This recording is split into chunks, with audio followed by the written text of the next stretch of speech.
On your legs. There you go. Good boy. Good boy. Good. Nice. Good boy. Very nice. Troy kind of woke him up a little. Says, I can go look for that thing. He's a lot like Riley. He does not like to not know what's going on.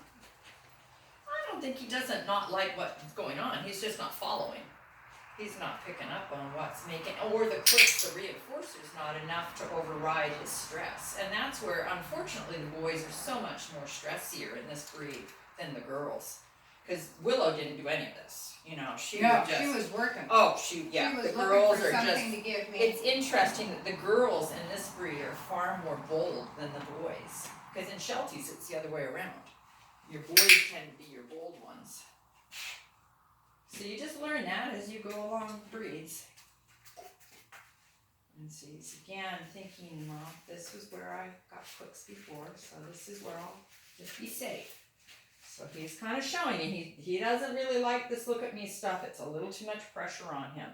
Yeah, he's like, I don't know. I'm just happy.